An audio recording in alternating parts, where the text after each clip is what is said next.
One of the best garden hacks you can have is making biochar. See, like this. Let's go make some. What is biochar, you ask? Well, it's the most nutrient-rich carbon you can get, and it'll keep your garden growing forever! Phenomenal cosmic powers! So here's what we do. We take hardwood, turn it into charcoal. Then we take the compost tea, which we're making here. We've got to get out of this stench! Now burn! Stench? Of what speakest thou? So you put the charcoal in with the compost tea, and that inoculates the charcoal. All these little tiny nooks and crannies are filled with organic nutrients that keep releasing season after season after season.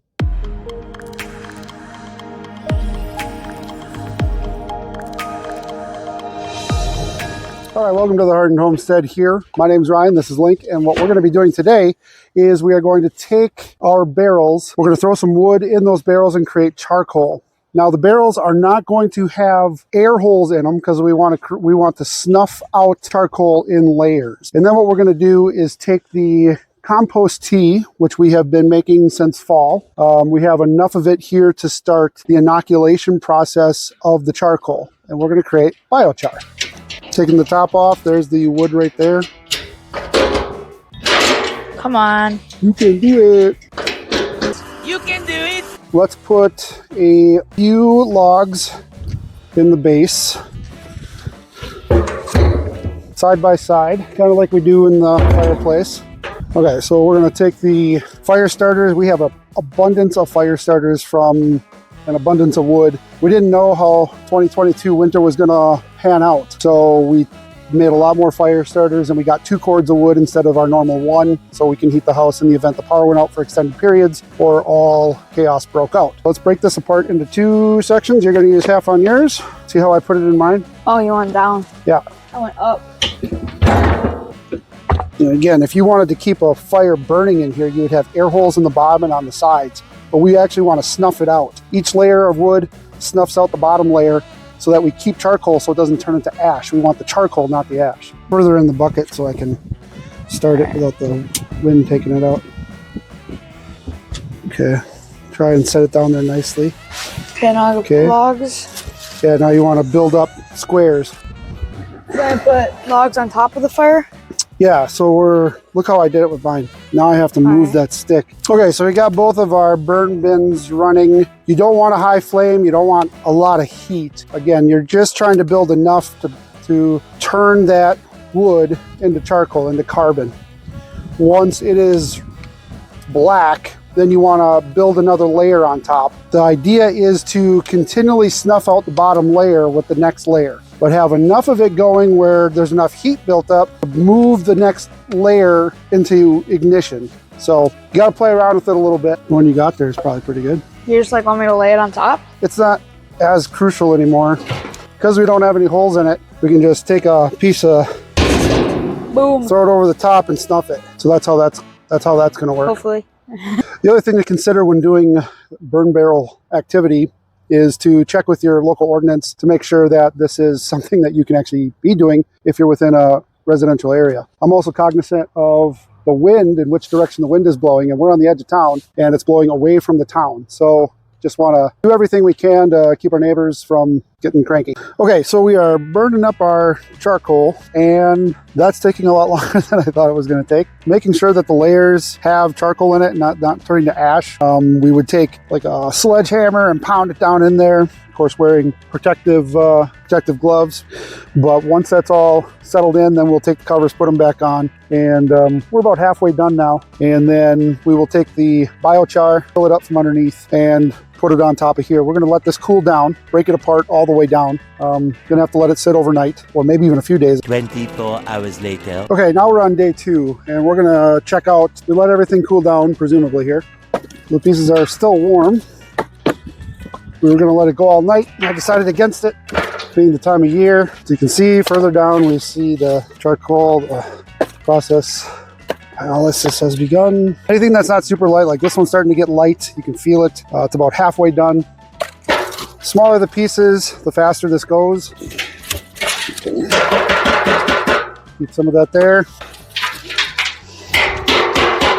So this one was getting close on the ends.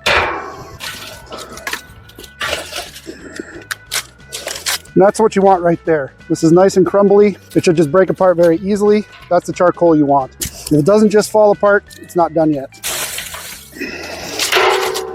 See how easy that breaks apart? Mostly done. Okay. So now that we have some of our charcoal ready to go, one of the things we want to do is kind of get it ready to get inoculated. So what we're going to do is we're going to use a simple cold panning classifier to sift out the ash. We don't want the ash, we just want the charcoal. So we'll take bits of it. This is from the fire pit that I have, the fireplace from in the house. Just to give you an example.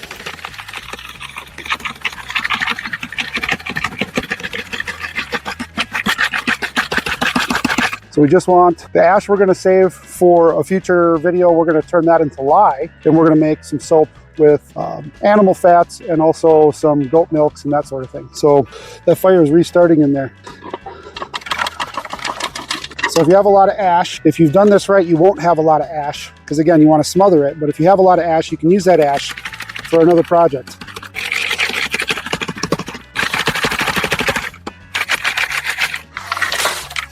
All right, I gotta get a shovel before this thing completely reignites. It's muddier than crap out here. We're supposed to get 2 more feet of snow. My gosh, that started up fast. Not cool, man, not cool. Burn up all my charcoal. So now that it's mostly coals in here, I'm going to attempt to open up the valve on the compost tea and start filling and inoculating the mostly out. There's still some coals in there, so I want to get those extinguished. Now this stuff stinks pretty bad.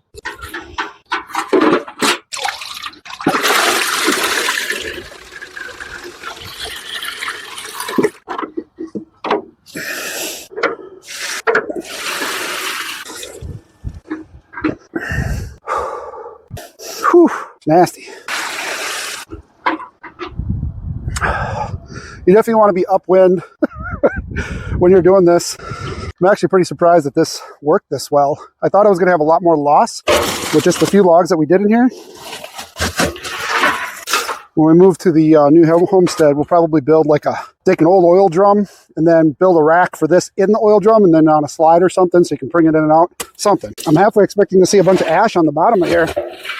Not really seeing too much of that. So what's the big advantage of having biochar? It can increase your yields by up to 40%, and it can give you the proper nitrogen and nutrient balance that your plants require. It can vastly improve soil quality, and it can hold a lot of microorganisms and moisture.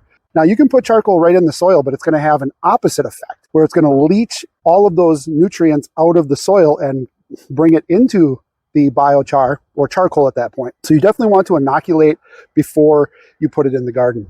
The bottom of the barrel, there's almost no, very little ash. That is super surprising and very encouraging. For doing this on a budget without having to put a bucket in a bucket, I wasn't sure this method was going to work, but lo and behold, as long as you keep snuffing out the bottom with more wood on top, and we were again when we were making the charcoal, we didn't want the temperature of the barrel to get too hot, so we wouldn't have a runaway effect with the charcoal turning to ash. So periodically, as the temperature got hotter, I would snuff it a little bit, wait a little bit, bring the temperature down, and then start again.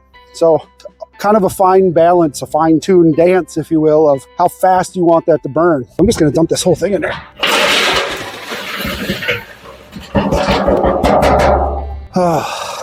So the compost tea, it's not it's not super rancid. I mean, it smells like manure, like liquid manure, but it's not, I don't think we're at the point of where the microorganisms are consuming all of the nutrients. And we did this through winter, so there was a long delay when it was super cold here in Wisconsin. So pushing that in, I'm gonna go through here and pull out any unfinished logs.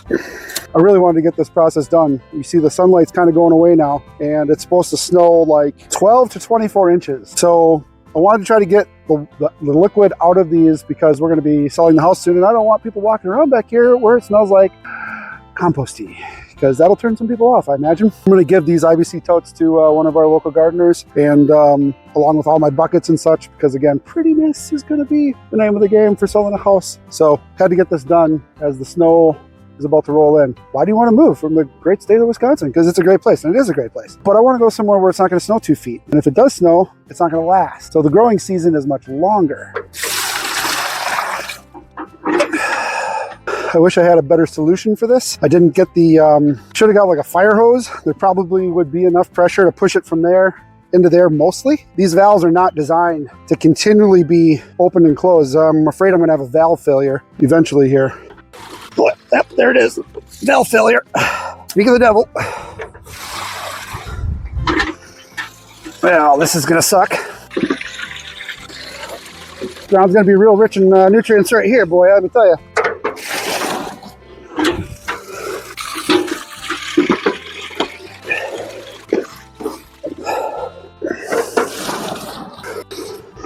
All right, it's finally floating.